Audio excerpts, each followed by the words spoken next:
Muy buenas tardes, sean todos y todas bienvenidos y bienvenidas a esta edición más de su programa Los Criterios del Poder Judicial, un espacio de la revista Tiempo de Derechos que dirige el doctor Rafael Estrada Michel, de El Aula, del Instituto de Ciencia Jurídica y de la Fundación Aguirre Azuela Chávez Jauregui, que dirige el maestro César Alejandro Ruiz Jiménez. Este espacio que es dedicado a reflexionar con rigor jurídico pero también con sentido ciudadano, los temas que marcan el rumbo de la justicia en nuestro país. Hoy nos convoca un tema que sintetiza el delicado momento que vive el Estado de Derecho en nuestro país, la reforma a la Ley de Amparo, publicada el 16 de octubre de 2025. Es una reforma que modifica más de 30 artículos y que, como vamos a ver a lo largo de este episodio, con dos grandes invitados, lejos de ampliar las garantías de protección de los derechos humanos, las reduce y las condiciona. Detrás de esta reforma hay una historia en realidad más amplia, la del reordenamiento del Poder Judicial de la Federación y el intento del régimen por someter al único poder que todavía podía ponerle límites. Primero se reformó la estructura judicial.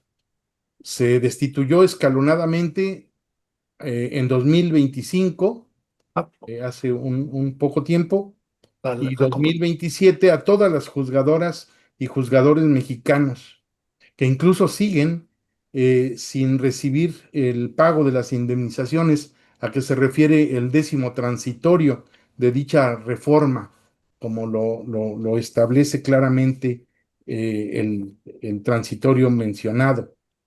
Y se desintegró también el Consejo de la Judicatura Federal. Se eligieron por voto popular jueces, magistrados y ministros quienes en su mayoría asumen el cargo con el señalamiento de que ejercen su función jurisdiccional alineados al régimen. Se creó un órgano de administración judicial y un tribunal de disciplina, pero ahora completa esta obra. Se toca la herramienta jurídica que materializa los derechos humanos, el juicio de amparo, este juicio de amparo tan nuestro, tan mexicano, tan protector. Lo que tenemos ante nosotros en realidad no es una modernización procesal como se ha presentado, sino en realidad una operación política. Es en realidad una nueva ley de amparo. ¿Por qué? Porque se están blindando a las autoridades y sus facultades y funciones y se limitan las facultades y funciones también de los jueces de distrito, de los tribunales colegiados, incluso de la Suprema Corte, y con el consiguiente desprotección para los gobernados. La reforma judicial y la reforma a la ley de amparo en realidad fue el instrumento. El objeto fue reducir derechos y fortalecer al gobierno. El propósito no fue mejorar el acceso a la justicia, sino limitar la capacidad de los jueces para proteger los derechos de las personas.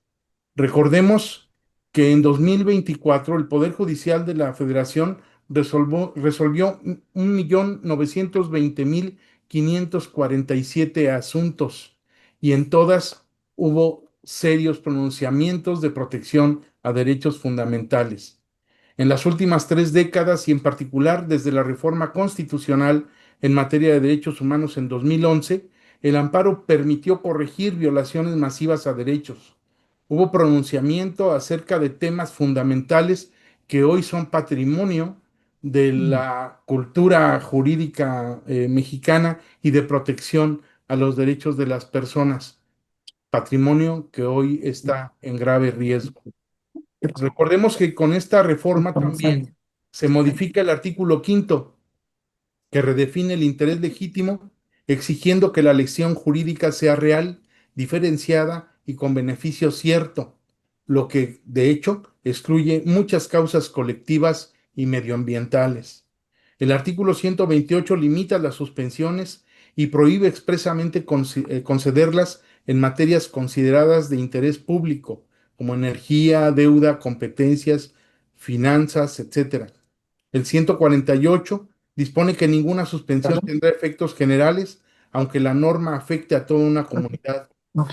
El 166, fracción primera, prohíbe que la suspensión Ujú. otorgue la libertad provisional a personas sujetas a prisión preventiva oficiosa, no obstante las condenas internacionales que pesan sobre el Estado mexicano. En suma, se estrecha el margen de protección judicial y se amplían las prerrogativas del Estado. La reforma, pues, convierte el juicio de amparo en un instrumento más lento, más burocrático, pero sobre todo menos eficaz. Para acompañarnos en estas reflexiones, han aceptado nuestra invitación dos personajes del ámbito jurisdiccional mexicano, de una trayectoria muy reconocida y que han hecho aportes muy sustanciales para el desarrollo de la protección de los derechos fundamentales. Me refiero a el magistrado José Manuel de Alba de Alba. Él es un jurista mexicano de amplia trayectoria en el Poder Judicial de la Federación, donde sirvió, hasta antes de su retiro, por más de 40 años. Es doctor en Derecho por la Universidad Cristóbal Colón, egresado de la UNAM, y se ha distinguido como uno de los mayores especialistas en el juicio de amparo, particularmente en la figura de la suspensión, tema central de su obra, que es un referente, La apariencia del buen derecho en serio, tomada como referencia obligada para la Judicatura Federal. A lo largo de su carrera se desempeñó como secretario de Estudio y Cuenta de la Suprema Corte de Justicia de la Nación, juez de distrito en Sinaloa, Sonora y magistrado de circuito en Mazatlán y Jalapa, concluyendo su servicio en el segundo Tribunal Colegiado en materia civil del séptimo circuito. Reconocido por su compromiso con la independencia judicial y la defensa del Estado de Derecho, el magistrado de Alba continúa ya en retiro, Acá. participando activamente en académicos y debates públicos sobre justicia y derechos humanos, así como el análisis crítico y la difusión de la cultura jurídica a través de su canal de YouTube y redes sociales. Muchas gracias, José Manuel, por estar con nosotros. No, a ustedes. Y es un Ya, gusto estar con ustedes, con buenos juristas como ustedes. muchas gracias, bienvenido. Y también le Gracias. damos la bienvenida al magistrado Miguel Bonilla López. Él es abogado egresado de la Escuela Libre de Derecho. Se tituló en 1993 con una destacada tesis titulada El amparo contra actos en juicio de ejecución de imposible reparación, elementos históricos para su estudio. Su sede de conocimiento lo llevó a especializarse en argumentación jurídica en la Universidad de Alicante, España, en 2006 y a obtener un diplomado en Seguridad Nacional por el Tecnológico Autónomo de México. Además de su sólida formación, el magistrado Bonilla es un autor prolífico que ha enriquecido la literatura jurídica en México con obras fundamentales, 10 cuando menos obras fundamentales que tratan sobre la judicatura, tribunales, normas y derechos, la constitución y la judicatura, derechos humanos y función judicial, 12 fábulas para estudiantes de jurisprudencia, el tercero interesado en el juicio de amparo, el amparo contra actos en juicio de ejecución irreparable, érase que se era un juez, virtudes y vicios judiciales en la literatura, sobre la judicatura, segunda serie, y los jueces eléctricos, y ahora está ensayando de manera muy efectiva un análisis pormenorizado de las implicaciones de esta reforma judicial y particularmente la reforma a la ley de amparo. Su carrera también ha sido admirable, desempeñándose en diversos cargos dentro del Poder Judicial de la Federación, como actuario, secretario y juez, también magistrado del 14º Tribunal Colegiado en Materia del Trabajo del primer circuito y luego magistrado del Pleno Regional en Materia Penal del Trabajo en la región Centro-Norte. Fue designado juez de distrito en 2010 y ratificado en 2016 y luego magistrado en 2018, luego de superar el 36º concurso interno de 2000, en 2018. Ha contribuido de manera significativa al ámbito académico, fue miembro del Comité Académico del Instituto de la Judicatura Federal y de la Escuela Federal de Formación Judicial. y en un arranque de dignidad renunció a este comité luego que se transformara en Escuela Nacional de Formación Judicial. Por lo tanto, el magistrado Bonilla es desde luego un pilar en nuestro sistema judicial mexicano.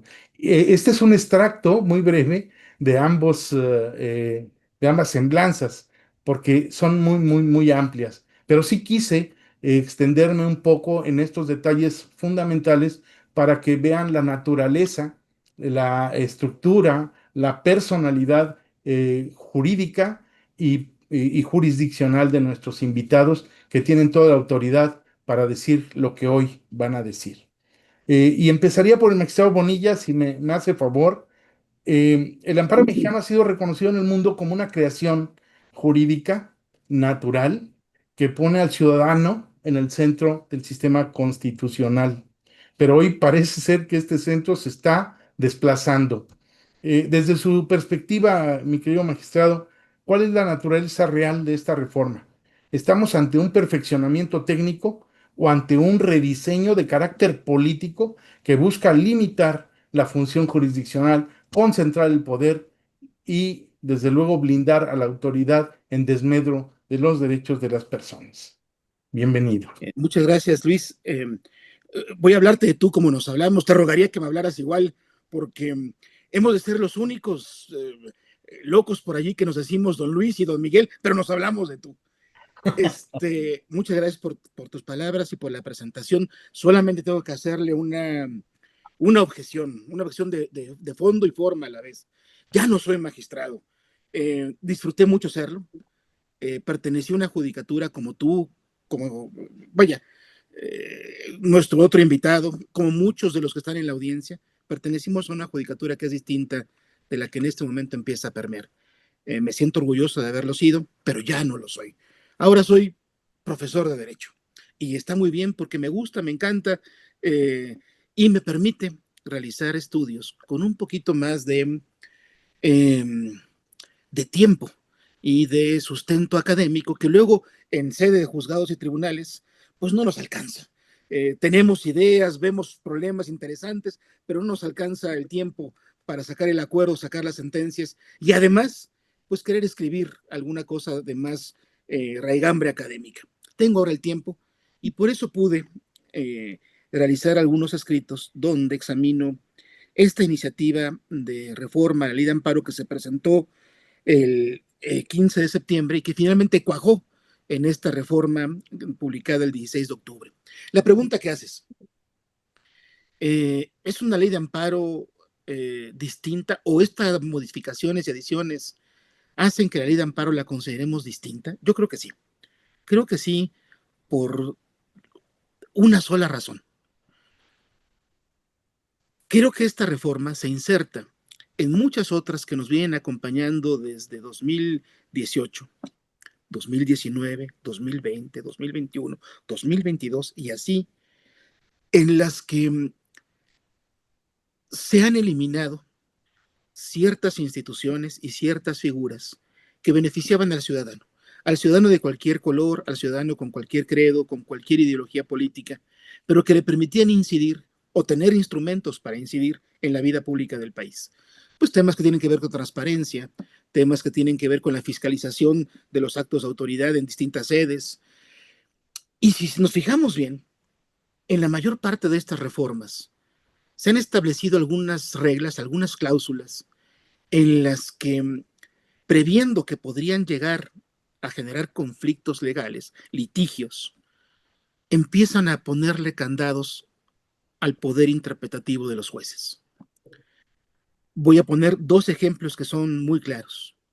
El primero, la reforma del 31 de diciembre de 2024 al artículo 19 de la Constitución, párrafo segundo, prisión preventiva oficiosa. Se le agrega un párrafo, una pequeña parte en donde se dice que la única interpretación válida de esta figura es la interpretación literal. Uno pensaría que pues se trata de un mero prurito del constituyente permanente de pues reenfocar las líneas de interpretación, de hacer más preciso la manera en que los operadores jurídicos van a interpretar las leyes. Pero si le escarbamos tantito, lo que vamos a ver realmente qué cosa es. se le está poniendo una traba a las potestades, los poderes que tienen los jueces de poder interpretar la Constitución como un documento vivo, sujetándolos a una literalidad que, si nos acordamos, pues nos lleva a esos tiempos remotos de los inicios de la Revolución Francesa y poquitos años después, en donde se decía que los jueces, que eran la mera boca de la ley, no podían interpretar, tenían inclusive que consultar con los órganos legislativos para poder resolver problemas. Esto evidentemente no se puede hacer, es absurdo. Pero fíjate cómo esa reforma lo que estaba generando y lo que genera y lo que ha generado es, yo como juez me tengo que poner a pensar de qué medida voy a entender, en qué medida voy a entender esta restricción. Me está limitando. Y si vemos nosotros esta reforma de ley de amparo, ¿qué encontramos, por ejemplo, en el artículo tercero transitorio del decreto de reformas? Mira, juez, ni te hagas bolas. Esta ley no es retroactiva. Esta ley, por tanto, la deberás de empezar a aplicar en tanto cuanto comience su vigencia. Claro, no lo aplicarás a aquellos actos que hayan concluido al amparo de la legislación de amparo anterior. Sí, muy bien, de acuerdo. Pero si te fijas, lo que está haciendo es, otra vez, ponerle un candado a los poderes interpretativos de los jueces. ¿Esto qué me lleva a mí concluir? Que esta reforma de ley de amparo pues está inserta en una nueva visión acerca de la función que deben tener los jueces y una visión que tiene el gobierno del país y que la tienen los legisladores que tienen la mayoría en las sedes legislativas. A ojos de ellos, el juez no tendría por qué ser un garante de derechos.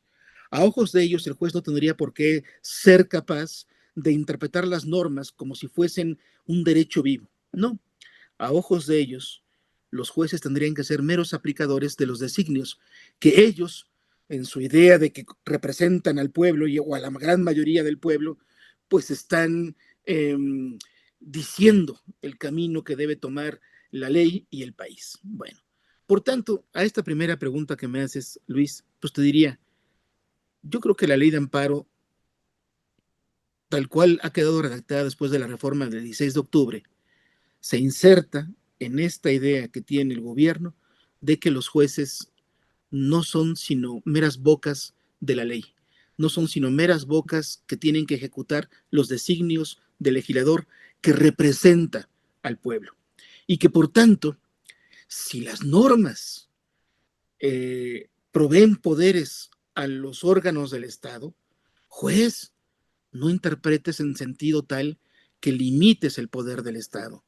Juez, si ves que hay normas que permiten que el Estado actúe discrecional o arbitrariamente, tú déjalo que haga, porque no sabes que lo que está persiguiendo el Estado son fines nobles, fines muy magnos, muy altos, que tú, que no tienes ni legitimidad democrática, porque todavía dicen eso, no puedes interferir con sus designios y sus deseos. Lo chistoso, Luis, es que ahora los jueces tienen legitimidad democrática, o bueno, tienen una aparente legitimidad democrática, son producto de elecciones. Por tanto, el argumento, si bien nos fijamos, pues es un argumento eh, tramposo, es un argumento que miente, porque si la razón de ser por la cual a través de mis reformas pretendo que el juez no interprete, sino que se apegue estrictamente a lo que dice la ley, porque la ley es expresión de la voluntad del pueblo, y lo hago así, yo legislador, porque el juez no tiene legitimidad democrática, pues la pregunta es, pues no para eso fueron electos los jueces, que no los jueces al haber sido electos son quienes incluso hoy tendrían todavía mayor legitimidad para tener poderes interpretativos en beneficio del pueblo. En fin, son una serie de contradicciones que pues se advierten en el texto legal. Pero si me permite, Luis, para no seguir hablando sobre cosas abstractas, me gustaría poner un par de ejemplos de cómo esto, en la nueva ley de amparo, en la redacción de estas reformas, pues se ve con toda claridad, ¿no? Se ve esa intención de desconocer lo que hacen los jueces y de que prevalezca siempre la norma que protege, entre comillas, o que beneficia, entre comillas, al pueblo representado por quién, por el legislador o por el Estado, por la administración pública. Mira, y esto porque además creo que tenemos bien poquito tiempo y bueno, José Manuel debe tener mil cosas que decir acerca de la suspensión, que hay muchísimas cosas que decir. Entonces, voy a tomar solamente dos cosas. La teoría en muchas ocasiones nos sirve para poder entender la realidad. En algunas ocasiones nos estorba. Pero hay una teoría que me parece muy útil para comprender los alcances de la reforma de la ley de amparo. Esta teoría es de Manuel Atienza y está expuesta en un libro que se llama Contribuciones a la teoría de la legislación. Lo que dice Atienza, tan conocido por todos nosotros, es que la argumentación jurídica no nada más tiene sede en tribunales y juzgados, no nada más tiene sede en el foro. No, lo que nos dice es el legislador también tiene que argumentar y tiene que argumentar muy bien para que su criatura, la ley, pues sea una ley racional. Y lo que nos dice es, podemos entender cualquier acto legislativo a la luz de 5 tipos de racionalidad. Una racionalidad, las palabras que voy a utilizar son de él, una racionalidad lingüística, una racionalidad jurídico-formal, una racionalidad pragmática, una racionalidad teleológica y una racionalidad ética. ¿Qué significa esto? Y así en rápido. Lingüística. Bueno, el legislador debe de procurar que su criatura, la ley, esté redactada en términos tales que permita al destinatario pues comprender el alcance de sus mandatos. Porque si hay oscuridad, si hay vicios de lenguaje, si hay ambigüedades, si hay vaguedades, pues entonces difícilmente se podrá cumplir con lo que se pretende preceptuar. La jurídico formal la voy a dejar al final. La pragmática. Oye, pues legislador, cuando emitas una norma, un acto legislativo, entiende que debe producir efectos en la realidad, pero no vayas a pensar que por el solo hecho de haber legislado, de haber emitido una norma, ya el mundo va a cambiar. No, tienes que proveer que el contenido de las normas sea susceptible de ser ejecutado, cumplido. Y debes también de ver los costos financieros, los costos sociales. Debes de procurar que haya instituciones capaces de poder dar cumplimiento a tus normas. Porque si nada más emites leyes sin ton y son, por más bonitas que sean, si no tienen esa visión pragmática, pues se van a quedar en el papel y van a ser palabras bonitas. El argumento de la racionalidad teleológica. Pues toda ley debe cumplir una finalidad. Si tú provees normas que son contrarias a la finalidad general de una ley, pues entonces estarás fallando y tu ley tendrá que ser calificada de irracional en términos teleológicos. Y finalmente, ética. La racionalidad ética tiene que ver con que cualquier norma debe tener una justificación o debe ser susceptible de una justificación en términos éticos, con argumentos morales públicos que sean perfectamente conocidos. Dije que dejaba para el final la racionalidad jurídico-formal porque de ella me voy a valer en esta breve exposición. ¿Qué dice Atienza? Consideremos que los órdenes normativos, la ley, es un sistema. ¿Qué es un sistema? Un conjunto articulado de pasos que nos permite la consecución de un fin. Para que podamos decir que un sistema es un sistema eficaz, necesitamos 3 cosas. Que todos los pasos estén puestos, que ningún paso sea contradictorio y que todos los pasos sean claros. Si el sistema llamado ley tiene una laguna, tiene un hueco, le faltan pasos, no vamos a poder alcanzar la finalidad. Si los pasos se contienen, las normas se contienen, son de difícil interpretación, pues entonces es posible que tampoco lleguemos a alcanzar la finalidad querida. Y tercera, si tus pasos son contradictorios, si la norma que propones va a acabar siendo contradictoria con otra, pues entonces tampoco va a ser tan claro que alcancemos la finalidad. Dice Atienza, por tanto, para que haya racionalidad jurídico-formal, las normas que propone el legislador, por ejemplo, cuando lo que hace es adicionar, modificar, reformar un texto legal preexistente, pues debe de cuidar que colmen una laguna, disuelvan una obscuridad o que no impliquen una antinomia, sino que la resuelvan. Bueno, hay un montón de preceptos de los que se adicionaron y reformaron que no cumplen con la racionalidad jurídico-formal. Me refiero rápidamente a 2. Voy a tocar un poquito de suspensión, José Manuel, pero No te apures. nada más en chiquito y rápido, ¿eh? Es nada más para ejemplificar. Pero veamos el ejemplo del artículo 166, fracción primera, que fue reformado para que se le adicionara una partecita final. ¿Se acuerdan ustedes? El 166, fracción primera, establece los efectos limitados de la prisión, de la suspensión cuando se trata de la prisión preventiva oficiosa. Esos efectos limitados no son los de tutela anticipada, los de una posible libertad anticipada, sino los clásicos que conocíamos de los orígenes del amparo y quizás cuando estudiamos derecho nosotros en la carrera. ¿Cuáles son esos efectos limitados? Sabemos. La suspensión solo producirá el efecto de que la persona quejosa quede a disposición del órgano jurisdiccional de amparo en el lugar que éste señale, únicamente lo que se refiera a su libertad, quedando a disposición de la autoridad a la que corresponda conocer el procedimiento penal para los efectos de su continuación. Este precepto, así estaba, este es el texto anterior a la reforma, fue interpretado, por ejemplo, por el Pleno Regional en materia penal y de trabajo de la región Centro-Norte. ¿Y qué dijo? Si nos quedáramos con esta sola porción normativa, pues entonces estaríamos desconociendo que existen los artículos 1, 16, 17, 20, 103, 107, 128 y 133 de la Constitución, por lo menos un conjunto de normas constitucionales que lo que hacen más bien es decirle al juez, cuando provea sobre la suspensión y se afecte la libertad personal y además la presunción de inocencia, en esos casos tu suspensión tiene que ser completa.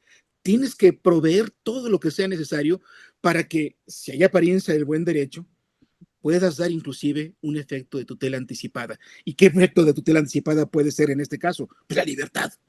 Y además, el Pleno dijo, y esto es además conforme con las sentencias de la Corte Interamericana, en donde hay condena para el Estado mexicano.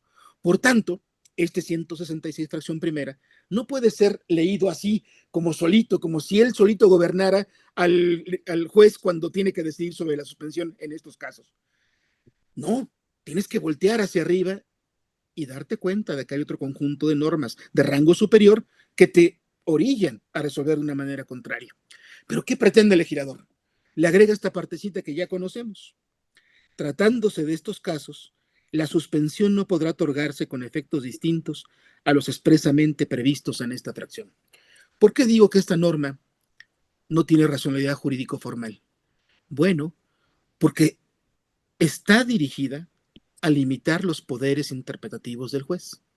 Y el legislador supone que con este agregado, un juez de amparo va a decir, ah, caray, no, pues le agregaron este parrafito, esta línea, y esta línea me está diciendo que yo no puedo conceder una suspensión más allá de lo que se dice acá. Por tanto, cuando me pida una suspensión de este tipo, me voy a limitar a estos efectos. Es lo que pretende la norma. Pero, pues, ¿qué clase de juez sería aquel que pensara que su labor se rige específicamente por lo que dice una ley secundaria y que no voltee a ver lo que establecen otras normas, las acabo de referir por lo menos, que estando en la Constitución, más bien lo que hacen es obligar a que tenga que pensarle un poco más, tenga que ver que suspensión tenga efectos amplios, examinar la apariencia del buen derecho y ser consecuente con la idea de que, como juez, protestó guardar y hacer guardar la Constitución, tenerla como norma suprema y por tanto tener como norma suprema a los derechos humanos y a los procedimientos que existen para tutelarlos. Bueno, entonces, ¿qué acabó haciendo el legislador en este caso? Introdujo una norma que carece de racionalidad jurídico formal. ¿Por qué? Porque lo que está haciendo es introducir una norma que va a entrar en contradicción directa con normas de rango superior.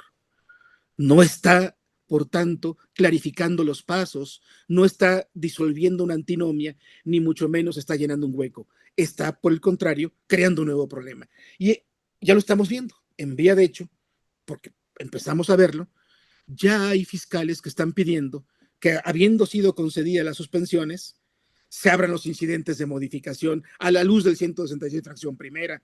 Ya estamos viendo incluso, bueno, no lo estamos viendo, pero no creo que esté muy remoto el momento en el que un juez diga, yo incluso oficiosamente voy a abrir el incidente de modificación porque lo que me rige ahora es el 166, fracción primera. Claro, sería un juez que tendría, creo, una estima de sí mismo como jurista y juzgador muy chiquita. Pero bueno, eso es otra cosa.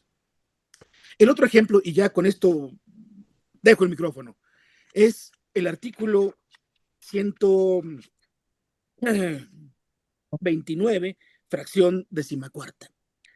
Como saben ustedes, en este precepto se establece ahora que la suspensión cuando tiene que ver con la comisión o continuación de actos, operaciones o servicios que puedan favorecer, prestar ayuda, auxilio o cooperación de manera efectiva en operaciones con recursos de procedencia ilícita, conductas ilícitas relacionadas que pudieran dañar el sistema financiero en los términos de las leyes vigentes. La suspensión solamente puede ser concedida para la disposición de ciertos recursos cuando quede acreditada solicitud ante el juez de distrito, que no va a proceder la suspensión provisional nunca, solo la definitiva, pero que el juez en su momento, en su caso, podría dejar a salvo algunos dineros para pago de pensiones alimenticias o pago de salarios laborales. Pero ¿por qué este precepto carece de racionalidad jurídico formal? Bueno, porque depende de lo que dispone el artículo 115 de la Ley de Instituciones de Crédito. Como ustedes saben, el artículo 115 de esta legislación establece que en los casos en los que haya una posible vinculación de una cuenta bancaria con los delitos de financiamiento al terrorismo y de operaciones con recursos de procedencia ilícita, que están en el Código Penal Federal, artículo 139, 148 bis, 400 bis, la UIF, la Unidad de Inteligencia Financiera, puede, por sí misma y ante sí misma, emitir una lista de personas respecto de las cuales se debe decretar el bloqueo de sus cuentas bancarias. Y que la entrega de esa lista a la institución bancaria de inmediato produce el efecto de que se bloquea a la persona para que pueda hacer uso de estos dineros que son de su haber.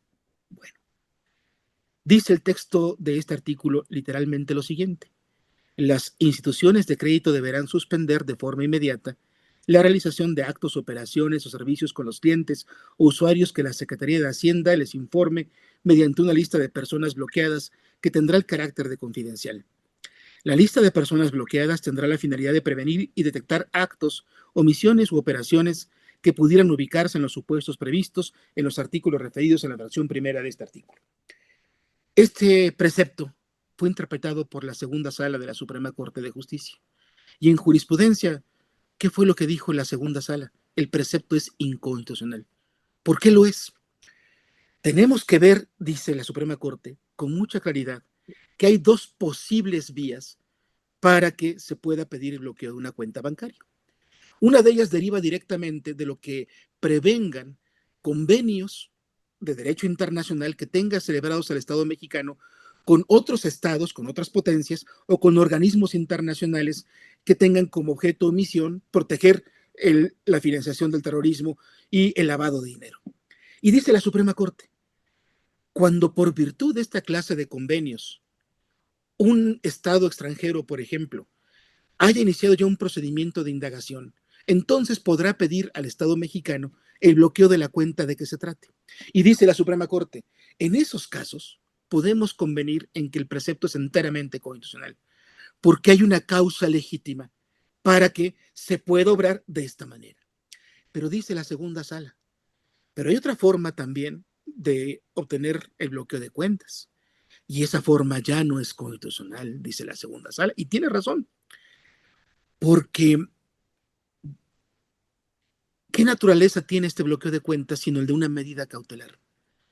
Y toda medida cautelar, nos hace ver la segunda sala, está necesariamente vinculada con un procedimiento. Una medida cautelar no se dicta en el aire, en el vacío, tiene que estar necesariamente vinculada con un procedimiento principal. Y en nuestro derecho, esa clase de procedimientos solamente pueden darse en dos vías: en sede ministerial, en una carpeta de investigación, o en sede judicial, cuando se judicializa una carpeta de investigación. Por tanto, si convenimos en que esto es una medida cautelar que la propia UIF puede decretar por sí y ante sí, sin que esté vinculada con un procedimiento en sede ministerial de investigación de un delito, con una carpeta abierta formalmente, o ya en sede judicial, ya en un juicio que ha iniciado, o donde el juez está ya en términos de juez de control autorizando esto, entonces este precepto es inconstitucional. Bueno, si esto es así, y me parece que es así, pues este artículo 129, fracción 14, ¿qué es lo que está haciendo? está introduciendo una norma que viene a romper no tanto con lo que dice la jurisprudencia de la segunda sala, porque aunque no lo diga la jurisprudencia de la segunda sala, las razones que expone pues son las razones que nos permiten entender los alcances, límites y perniciosas consecuencias que puede tener este 115 si lo examinamos así, nada más como así. Entonces, las razones que da la segunda sala, al margen de que estén puestas en una jurisprudencia, son razones poderosas y convincentes y suficientes para concluir que el 115 en esta vertiente es inconstitucional. Bueno, entonces, ¿cómo es posible que el legislador de amparo introduzca una norma de este tipo y que nos diga inclusive, juez, ni se te ocurra decretar la suspensión provisional, porque esa no va a proceder, solo la definitiva? A ver, ¿y sobre qué base? ¿Cuál es la razón? ¿Y cuál es la razón que da en la exposición de motivos o en alguno de los dictámenes en este momento? No lo recuerdo muy bien. La única razón es para precisar mejor los límites de la suspensión. Ah, caray, estás impidiendo que se produzca lo que en términos de la Constitución debe producirse, que cuando hay suspensión a petición de parte haya dos momentos, una suspensión provisional y una definitiva, y que en ambos tengas como juez la obligación de analizar apariencia de buen derecho, interés social. No me puedes tú, juez, decir a mí, tú, legislador, decir a mí, por tus pistolas, que ya no va a proceder la provisional y que solo ponte a ver si acaso la definitiva, ¿sobre qué base? Entonces, con esto, y ya con eso termino, lo que quiero evidenciar es que esta reforma está introduciendo artículos que quieren limitar los poderes del juez.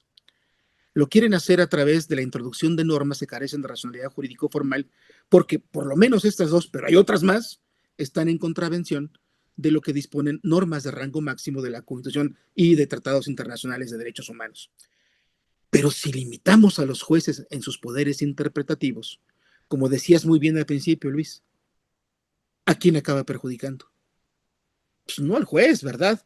No al, bueno, sí al juez también, porque va a ser un juez tontito, un juez limitado, un juez menor, un juez de mediado. No, está perjudicando al ciudadano, está perjudicando al justiciable, está perjudicando a la persona que pues ya no va a encontrar un asidero fuerte de donde agarrarse para evitar una arbitrariedad.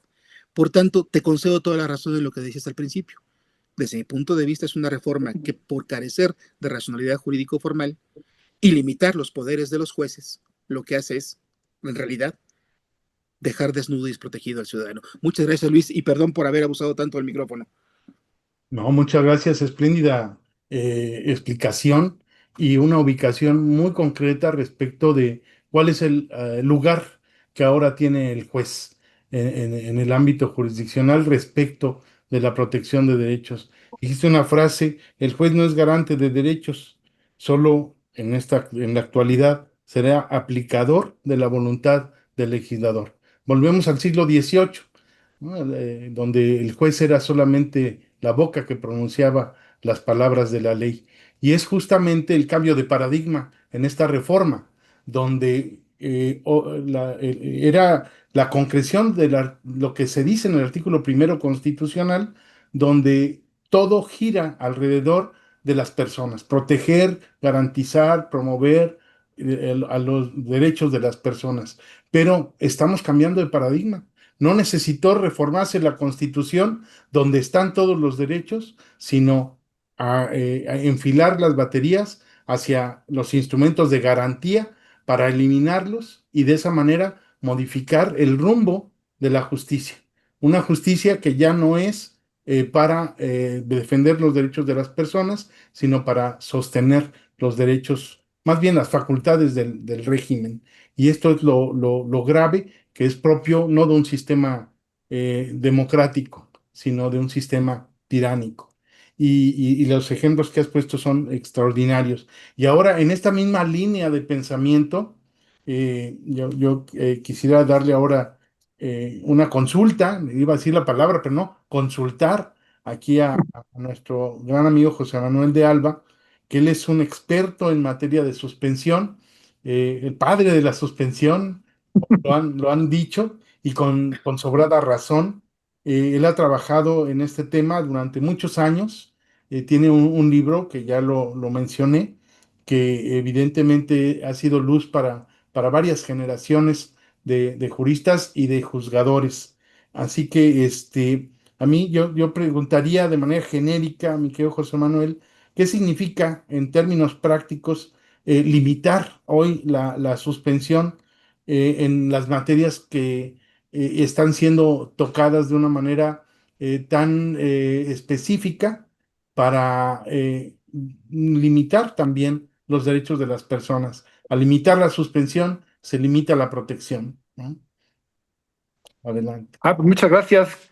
Qué lujo estar de veras aquí con mi gran amigo Miguel y contigo, definitivamente. Y nomás ahorita me resultó porque quiero darle contexto y darle una conclusión a lo que está señalando Miguel.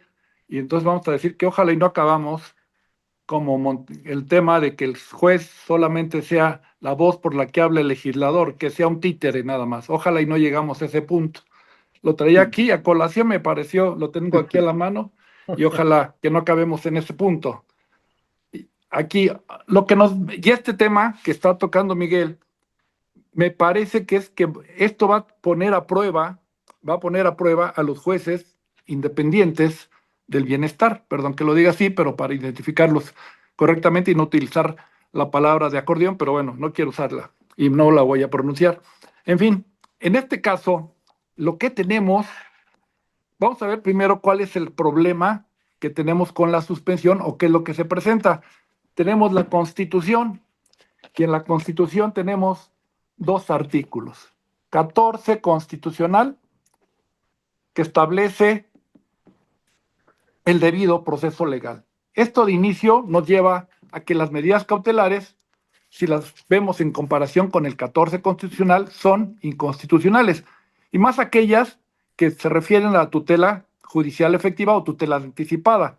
Como puede ser, por ejemplo, un juicio de alimentos en que se haya negado y que pida precisamente en la suspensión el señor que en este caso, si se le negó a la señora, que en la suspensión pueda tener efectos restitutorios, ¿no?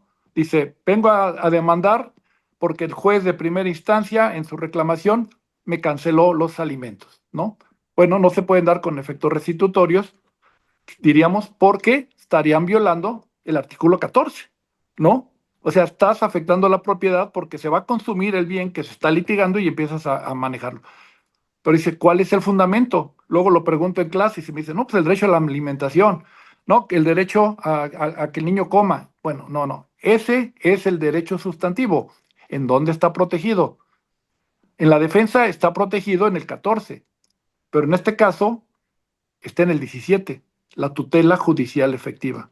Y estos dos artículos se enfrentan. ¿Cómo se soluciona? Pues con una ponderación. En esa ponderación se tiene que tomar en cuenta por qué razones podría pedir alguien que quiere empezar a consumir unos alimentos sin violar el 14 constitucional, qué razones habría para que el 17 tenga más peso en relación con el 14. ¿Por qué se puede hacer? La pregunta que y se hace a los compañeros, a los alumnos, y se les dice, ¿qué razones habría para que en un proceso se privilegie el debido proceso legal o, en su caso, o la tutela judicial efectiva? ¿No? ¿Cuál es el principal problema? Pues el tiempo.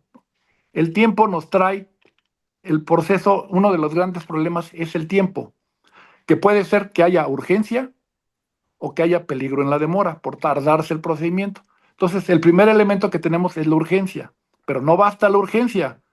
Tenemos que tener un derecho que pueda ser tutelado, ¿no? En este caso, cuando se trata de una mera medida cautelar conservativa, tendremos nada más que acreditar que yo estoy relacionado con ese bien que se está litigando, que tengo un derecho sobre el bien que se está litigando, porque no tiene un carácter restitutorio, ¿no? No afecta el objeto mismo. Entonces nada más basta con que se acredite y ya en el caso, precisamente si no contraviene disposiciones de orden público e interés social, esto es lo único que se requiere. Para la suspensión, con carácter restitutorio, ya cambia la circunstancia. Ahí no solamente requiero que tenga una afectación a ese derecho, sino que además tengo como voy a adelantar el resultado del juicio, de alguna manera, de forma preliminar o anticipada, me tiene que acreditar el derecho que tiene sobre ese bien,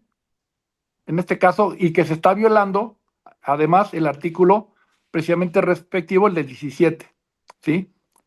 Que en este caso, entonces, que hay una urgencia.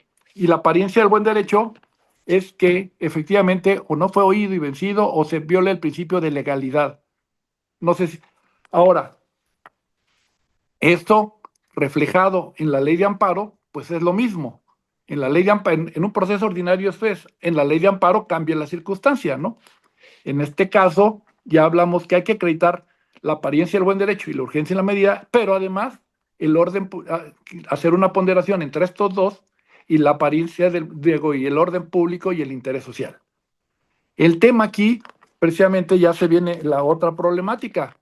¿A quién le corresponde, conforme a la Constitución, determinar, hacer la ponderación?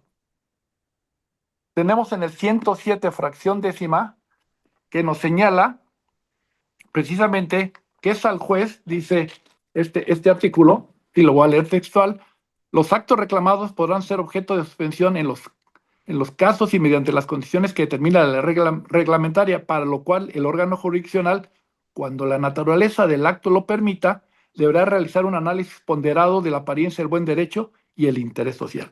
Y el 129 me dice que la suspensión se negará en todo el catálogo que tiene ahí. Bueno, pues los jueces vamos a tener ahí precisamente a quién le corresponde hacer. Aquí tendríamos al legislador, le corresponde señalar al legislador las causas por las cuales se debe negar la suspensión, o al juez es al que le toca ponderar entre estos dos. Conforme al artículo 107 es al juez al que determina el que se le corresponde ponderar. Entonces, yo diría, a mí me da lo mismo que el legislador haya puesto las fracciones que están ahí, porque no basta con que me señale las fracciones para negarlo. ¿Por qué? Porque al juez no le quitaron su facultad en términos del artículo 107, fracción décima, de ponderar.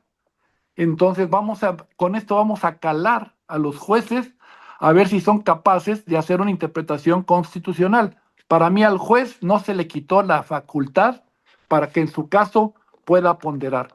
Pueden poner las causales que quieran, el juez no pierde esa facultad.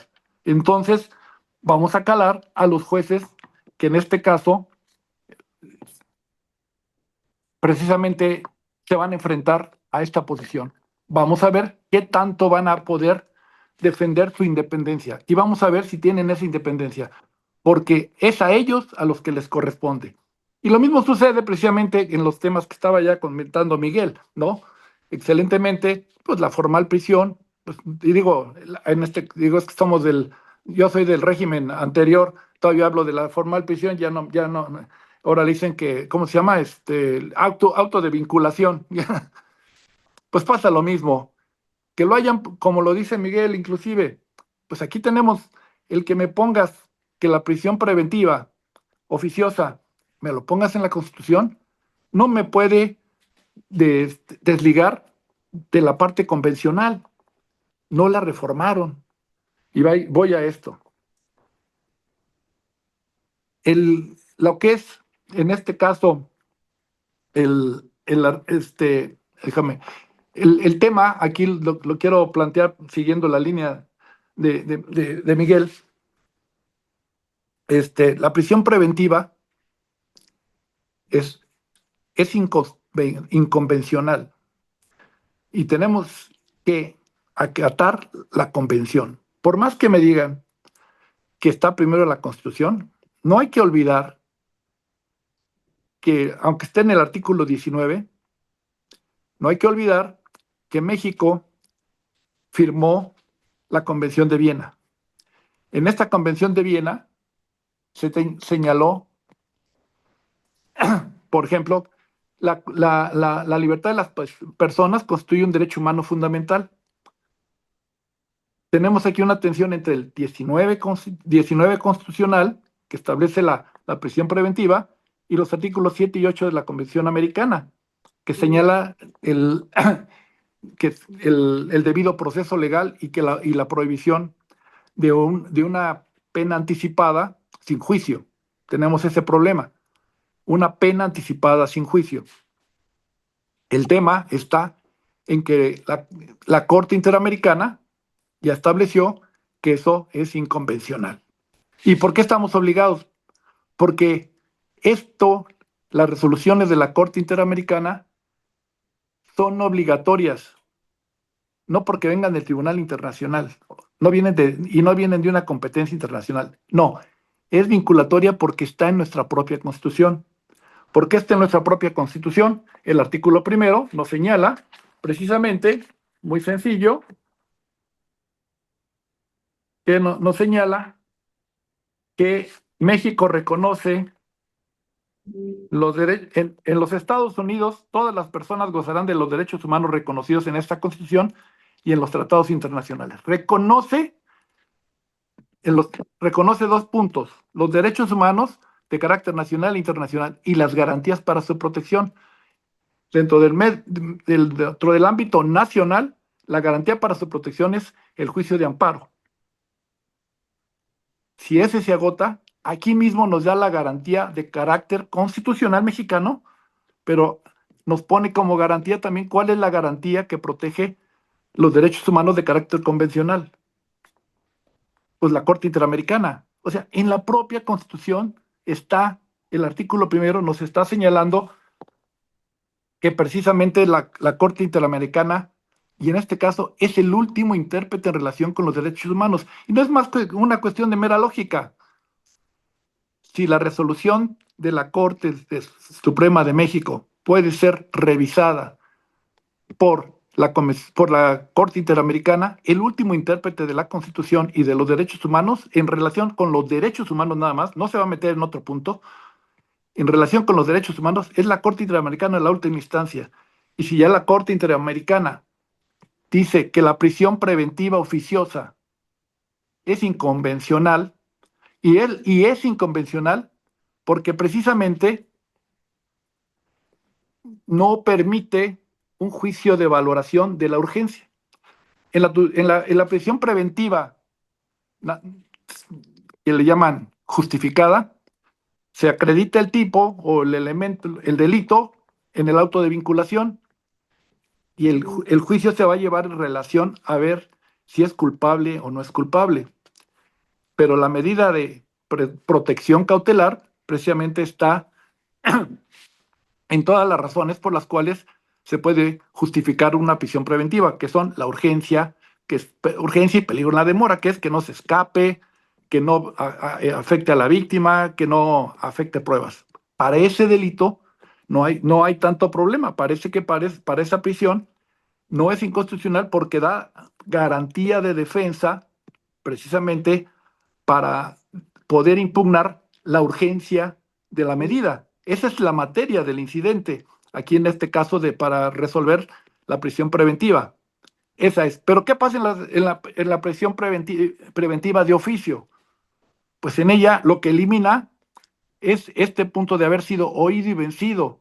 Aquí, ¿para qué caso? Oído y vencido para poder defender, en este caso, el tema de la urgencia o el peligro en la demora.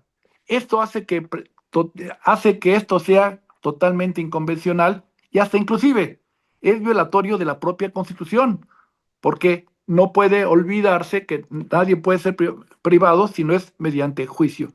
La prisión preventiva es tutela anticipada, no es medida cautelar, porque no está poniendo en cautela, porque ¿cuándo es materia cautelar?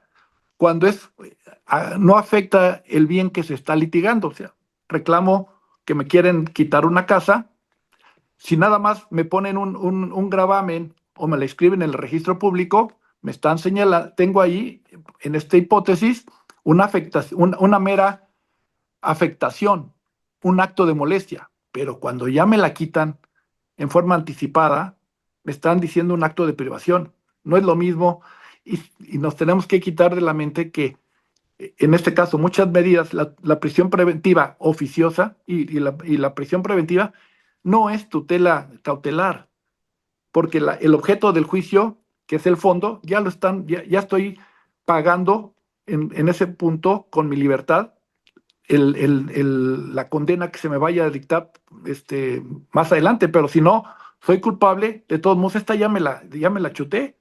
O sea, ¿cómo le podríamos decir al señor Vallarta, que acaba de salir después de 29 años de cárcel, no te apures, fue un acto de molestia, fue una medida cautelar, pero ¿cómo le podemos decir y en realidad es una medida que fue privativa de su libertad, ¿no? Bueno, partiendo de eso, si fue una pena privativa de su libertad, tendría que haber estado fundada y motivada. Aquí no le pido que me acredite que es o no, que estamos en el caso de la hipótesis de que puede haber un excluyente de responsabilidad o una excepción en este caso no estamos en esa hipótesis. Eso se ve en el auto de vinculación. Acá se ve por cuerda separada en un incidente y la materia no es si es culpable o no es culpable, es si es urgente o no es urgente. Entonces, ¿cómo le explico que sin hacerle juicio ni siquiera de urgencia ya le privé de la libertad? Pues creo que ese es el gran reto para los jueces, a ver si de veras llegaron con independencia. Para mí, no puede, y como lo señala Miguel, bueno, va a ser, a ver qué pueden manejar para no dejarse manejar en el punto de que los jueces sean meramente la voz del legislador y que no puedan tener interpretación. Aquí no hay que interpretar mucho. Tengo conflicto de leyes y sí, tengo que hacer la interpretación cuál de las dos es la que debe de funcionar. Y el 19, pues viola artículos de la propia Constitución, la presunción de inocencia y además las partes convencionales. Y ninguna de esas están derogadas. Entonces, pues creo que vamos a poner a prueba a este nuevo sistema con el que se va a enfrentar el pueblo de México. Pues es una prueba bastante ruda, muy, muy fuerte, porque se está diseñando la estructura legal para impedir que ellos ejerzan este tipo de interpretaciones. Es la estructura legal sin filtros para que llegue a las personas y que los jueces no tengan esta capacidad argumentativa ni interpretativa para poder llegar a las mejores conclusiones, a las más protectoras. Yo sí veo que la reforma, lo decía al inicio, que la reforma, tanto judicial como ahora la ley de amparo, es una instrumentalización legislativa únicamente para eliminar la posibilidad de tener el contrapeso judicial y que el poder judicial sea un apéndice del poder ejecutivo, ¿no? Yo quisiera creer que los jueces pudieran tener esta clase de capacidades, porque como bien lo mencionabas, no es necesario ni siquiera ceñirnos a la ley de amparo si hay una contradicción con la propia Constitución que me abre las puertas para otro tipo de interpretación y otro tipo de aplicación de la ley. Y como dices, pues ojalá que los nuevos jueces, estos legitimados democráticamente por el voto popular, pudieran ejercer esa legitimación a los niveles que deseáramos, ¿no? Y la verdad es que sí, es todo un reto. Esta reforma a la ley de amparo, que desde luego quienes la impulsaron, la defienden, diciendo que se está haciendo más moderno el juicio de amparo, más ágil, más fácil, y que además se evita el abuso del juicio de amparo, que esa era una de las banderas. Así como se habló de corrupción para destruir a los jueces digamos, constitucionales, ahora también se utiliza el abuso para ir eliminando la facultad de los gobernados para poder lograr la protección de sus derechos. Son banderas políticas que han enarbolado para destruir las instituciones. Y me parece que sí es muy importante. No, estaba viendo ya el tiempo, ya se nos fue el tiempo, con dos intervenciones. Que fueran cuatro intervenciones, cuando menos dos de cada quien. Pero bueno, yo no me quisiera ir sin una reflexión final crítica o propositiva de cada uno de ustedes, que pudiéramos condensar en 2 minutos, 3 minutos, respecto de una visión general. Aquí tengo muchas preguntas que les tenía preparadas, pero les hago una pregunta así en general para concluir este programa. Este programa es muy importante. Desde el momento mismo en que se publicó la reforma, nuestro director ejecutivo, César Alejandro Ruiz Jiménez, de inmediato dijo, vamos a hacer el programa ya.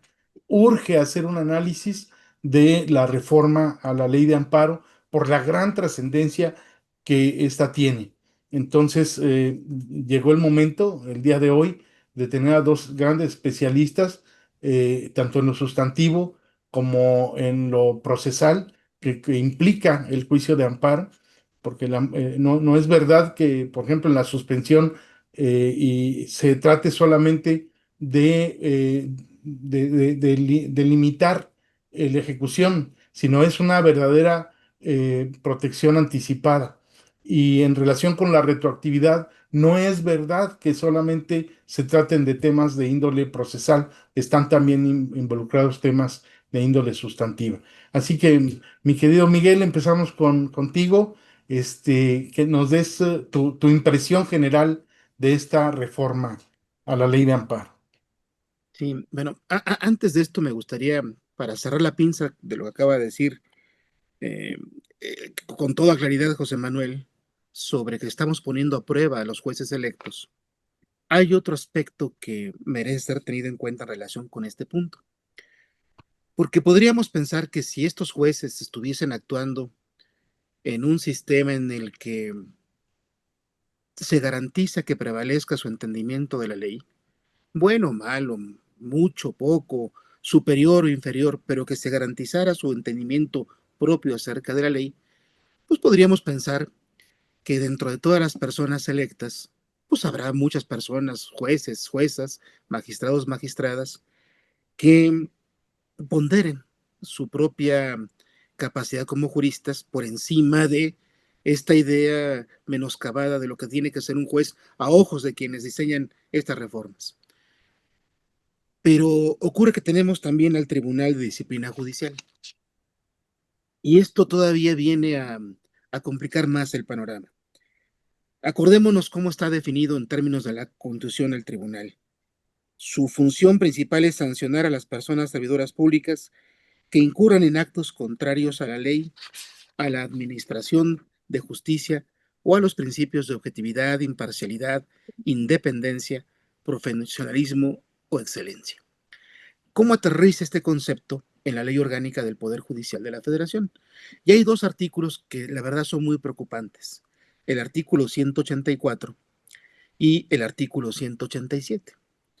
En el primero, se establece que una de las causales de responsabilidad por ser una conducta que atenta contra la administración de justicia, pues es emitir resoluciones claramente contrarias a lo dispuesto en la Constitución, en la ley aplicable al caso o en la jurisprudencia, o contravenir las leyes que rigen la sustanciación de los juicios o procedimientos.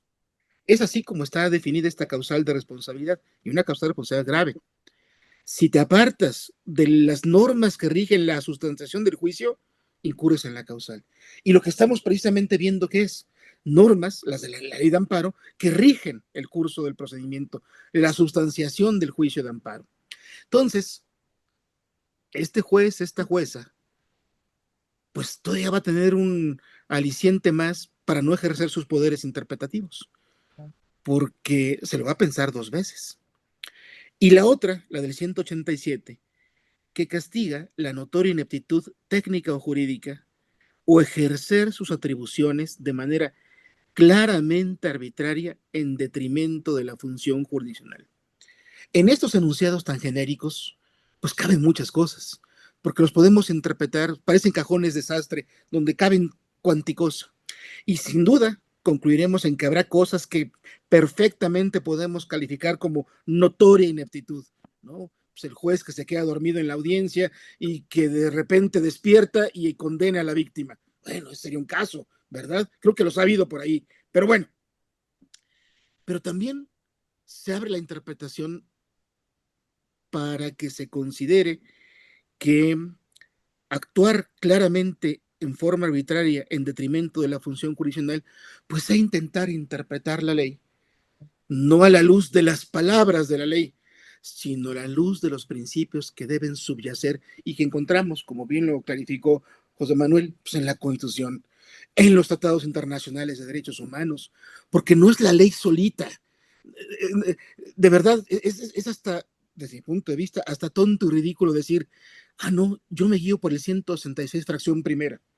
No, espérate, tienes acá la Constitución, tienes los tratados, tienes todo tienes técnicas para interpretar la Constitución, tienes técnicas para colmar lagunas, tienes técnicas para interpretar conforme, en fin, bueno, pero eso puede ser visto como actuar en detrimento de la función jurisdiccional, que no es otra, dirían, que no contravenir las leyes que rigen la sustanciación de los procedimientos. Si contravienes esas leyes, actúas en detrimento de la función jurisdiccional. Bueno, entonces, tenemos por una parte un conjunto de reformas, no solamente la de la ley de amparo, sino un conjunto de reformas que pretenden hacer creer que lo importante es el diseño normativo que quita obstáculos al poder del Estado, que impide que en caso de conflictos los jueces puedan ejercer sus poderes interpretativos porque los quiere orillar a la interpretación literal o a la interpretación que sea la más conforme con el interés social o el orden público, interpretado o entendido de la manera en que lo ha querido el legislador actual. Y por otra parte, tenemos a jueces electos en donde no prevalecieron precisamente criterios que permitieran saber de sus habilidades técnicas ni de su solvencia moral. Y por otra parte tenemos un tribunal de disciplina prácticamente a la cabeza del Poder Judicial de la Federación. Yo me atrevería a decir que incluso es un tribunal que va a acabar siendo más importante que la propia Suprema Corte de Justicia. Tenemos un tribunal de disciplina judicial que tiene, por lo menos ahorita en normas, todavía no hemos visto cómo las está interpretando, pero en las normas tiene abierta, tiene un cheque en blanco para interpretar pues lo que quiera. Y si además consideramos, y perdón que lo diga así con todas sus letras, tenemos acreditadas sus filias, porque quienes integran el Tribunal de Disciplina no son juristas, son políticos y políticos de un bando, pues entonces el panorama realmente es desalentador. ¿Qué es lo que queda? Que era la pregunta que me hacías. Yo creo que tres cosas. Hubo una época en el Poder Judicial, los últimos 20 años, en donde confiamos mucho en los jueces. Y pensamos que por sus conocimientos, por sus aptitudes, por sus estudios, por su carrera judicial, por su trayectoria, iban a ser capaces, y por las escuelas judiciales, iban a ser capaces de entender la ley de la mejor manera, beneficiosa para el ciudadano, al mismo tiempo que beneficiosa para el Estado. Pero ya no tenemos esa clase de jueces. En cambio, ¿qué sí tenemos todavía? Tenemos abogados, tenemos profesores de derecho. Pienso que ahorita la batalla va a estar del lado del abogado postulante, va a estar del lado del profesor de derecho, porque por fortuna todavía los abogados litigantes representan el interés de su cliente.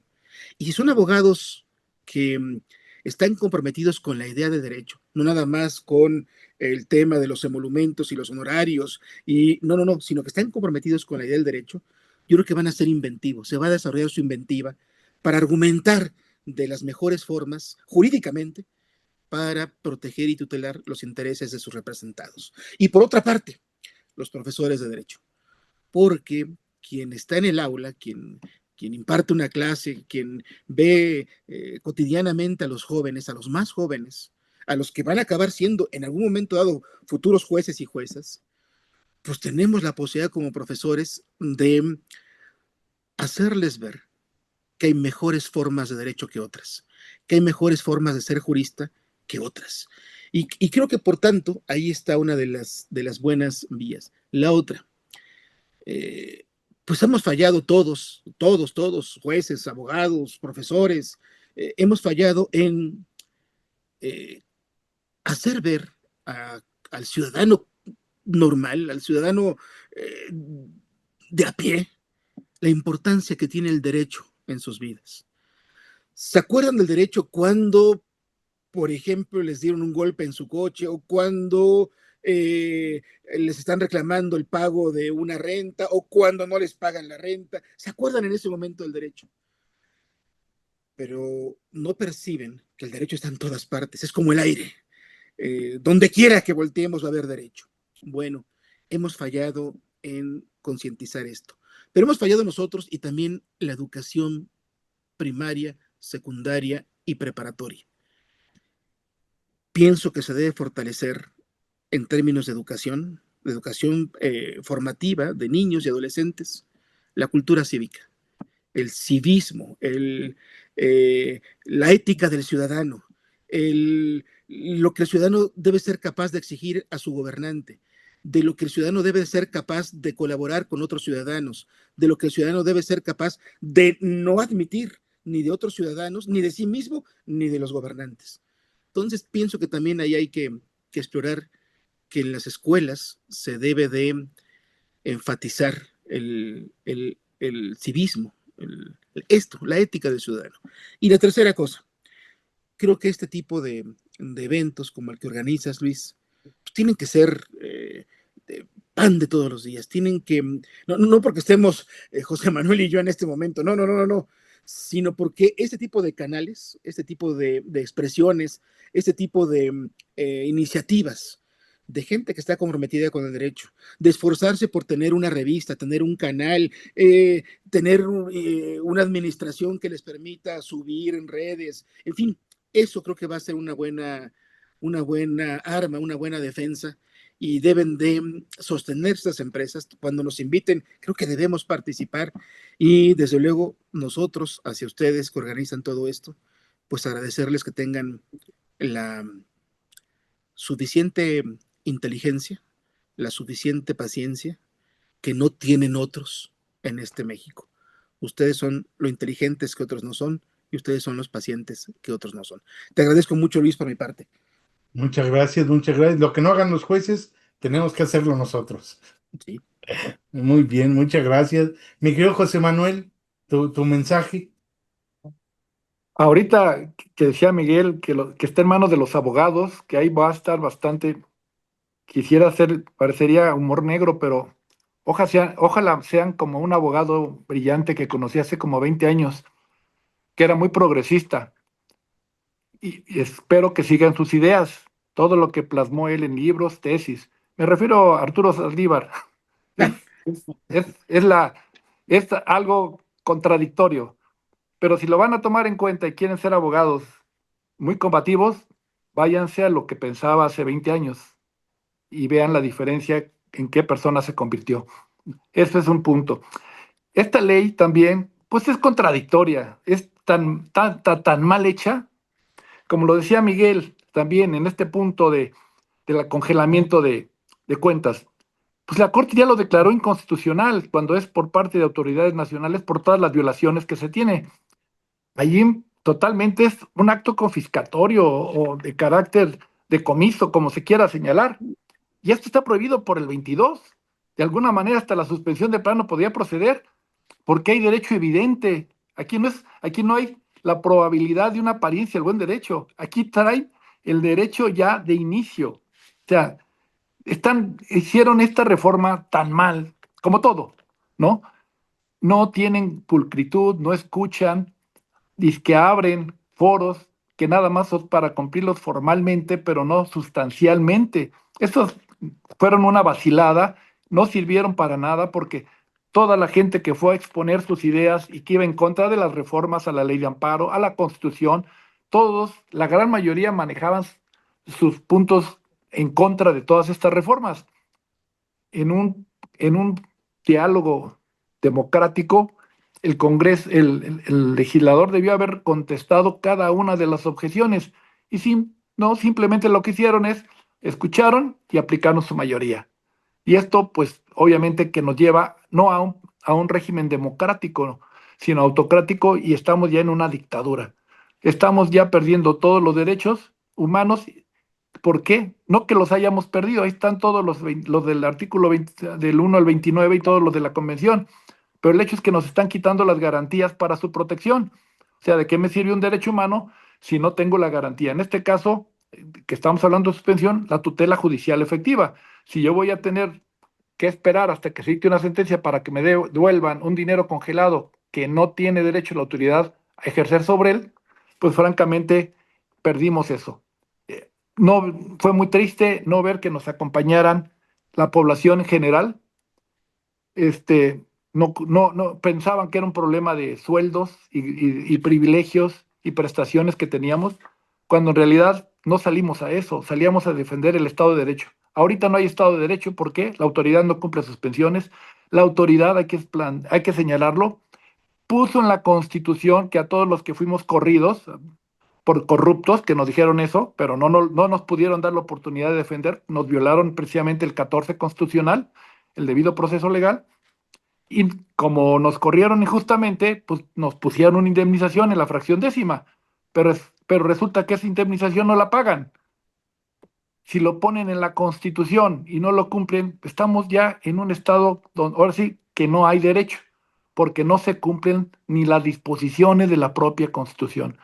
Estamos ya en una dictadura, porque la autoridad puede hacer lo que quiera y no hay consecuencias. Esa sería mi conclusión.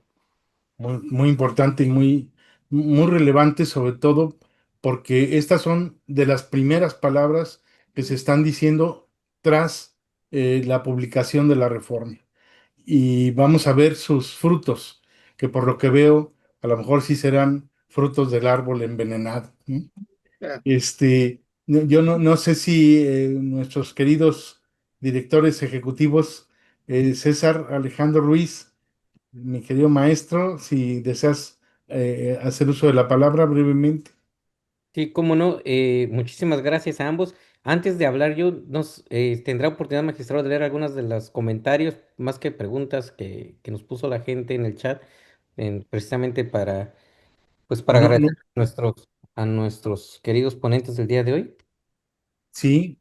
eh, Aquí dice, bajo un parámetro de control constitucional, nos dice Omar Vidal, la interpretación conforme y control concentrado y difuso, ¿cuáles serían los argumentos que en relación con los derechos humanos podrían dar sustento a la inobservancia de esta limitación en la suspensión definitiva, en la suspensión provisional? Dolor Rosalía Peña Martínez nos dice buenas tardes, excelente explicación de los tres magistrados, muchas gracias. Siempre tendrán mi admiración y respeto, gracias por una vida de entrega a la administración de justicia. Alejandro Robles Consuelos, más que una pregunta, una felicitación por tan profundas reflexiones de impacto jurídico social. Atentamente, Alex Robles Consuelos. Y bueno, a Omar, ya, yo creo que les pasaré la pregunta y se la contestaremos en otro momento, dado el tiempo. Perdón, don Omar, por esta limitación en tiempo, pero ya está al aire su pregunta. Ahora Muchísimas sí, Sí, pues los- muchísimas gracias, magistrado. Muchas felicitaciones a nuestros dos ponentes por esta explicación tan clara y tan honesta del impacto de la reforma a la ley de amparo, sobre todo sobre las consecuencias que va a tener sobre la impartición de justicia. Y muchas gracias por sus reflexiones finales también. Nos unimos a ellas. El doctor Estrada fue un férreo defensor del Poder Judicial desde el inicio de este proyecto de reforma el año pasado. Hicimos lo que pudimos en medios, en foros, como ustedes saben, como ustedes bien lo dijeron, foros que no fueron más que meras farsas, comedias, que pues no tuvieron ningún impacto, ¿no? Entonces, en ese escenario, a mí yo coincido con la visión que tiene el magistrado, bueno, el magistrado en retiro, Miguel Bonilla. ya no soy. Este, este, Magis- Magistrado sí, corrido, ya estamos. Así que Miguel Bonilla está bien, César, por el amor de Dios. este, yo veo muy difícil un escenario donde un juez tenga el valor, bueno, pensando en los jueces que todavía quedan, ¿no? De los jueces de verdad, para poder ir en contra pues quizás de sentidos que ya están predispuestos en algunos juicios. Pienso sobre todo en los juicios más mediáticos, ¿no? Por ejemplo, el juicio que viene ahora en la Suprema Corte contra un empresario por evasión fiscal. Nos guste o no, estemos de acuerdo o no, conozcamos o no, ya todos sabemos hacia cómo se va a resolver ese asunto y difícilmente un juez imparcial, si encontrara alguna situación que pudiera llevarlo a no dar la razón al contribuyente, no lo va a hacer por el simple hecho de que se pone encima al Estado, al órgano de disciplina y todo esto, ¿no? Entonces yo difícilmente veo que posible que un juez pueda resolver conforme a derecho cuando ello implique ir en contra de lo que el régimen espera. Ya he entendido el régimen como un absoluto, no como un único, porque lo que se diga desde el Ejecutivo lo aplica el Legislativo, lo aprueba en la madrugada inmediatamente y el judicial pues lo ejecuta, ¿no? Cuando lo entiende. Y ese es el segundo problema que veo. Para poder defender a cabalidad el sistema de impartición de justicia, pues se necesita conocimiento y rigor técnico y científico que, como hemos visto en muchas ya célebres sesiones de los tribunales colegiados, muchos de los nuevos jueces desafortunadamente carecen de ese tipo de conocimiento.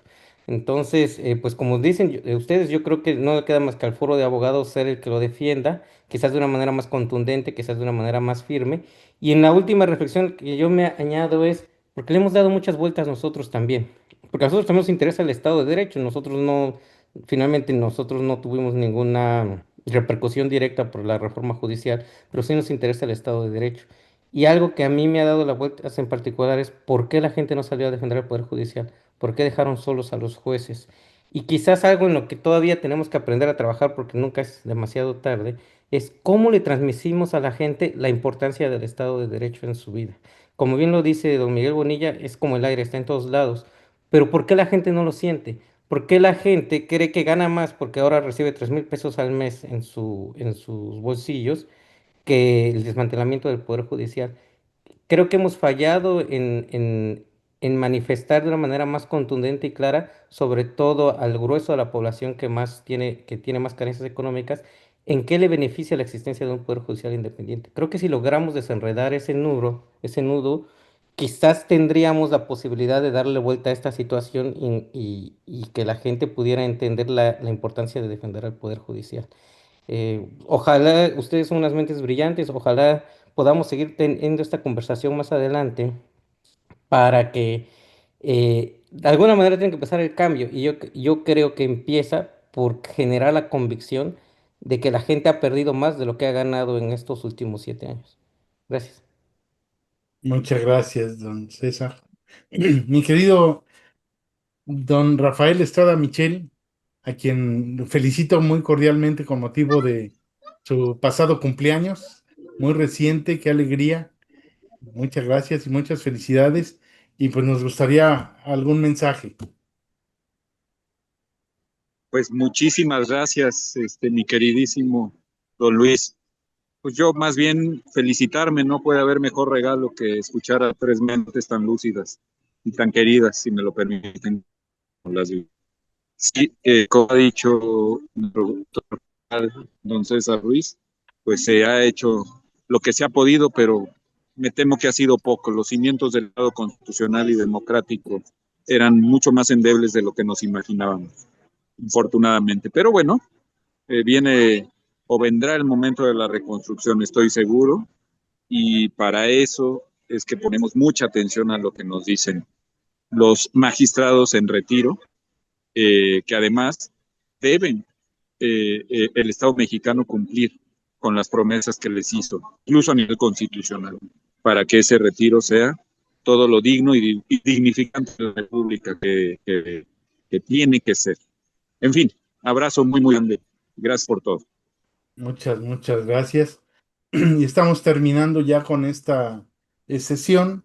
Hemos escuchado argumentos muy sólidos, pero también preocupantes de lo que viene, de lo que ya está, y que en realidad nos deja un panorama muy claro. La nueva ley de amparo no está modernizando la justicia, sino que la está restringiendo.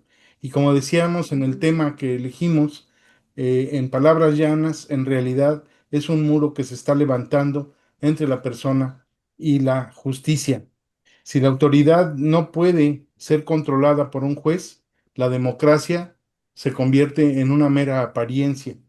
El desafío que tenemos hoy, y en esto coincido, como juristas, como profesores, como abogados, como ciudadanos, es no acostumbrarnos a la pérdida de las libertades, sino que tenemos que reclamar el equilibrio que dio origen al constitucionalismo mexicano, porque sin amparo no hay derechos y sin derechos no hay república.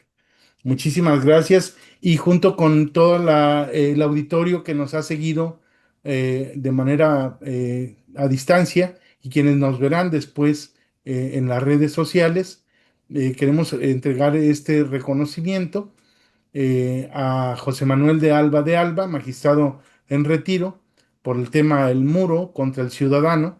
Así se levantó la nueva ley de amparo, hoy 30 de octubre de 2025.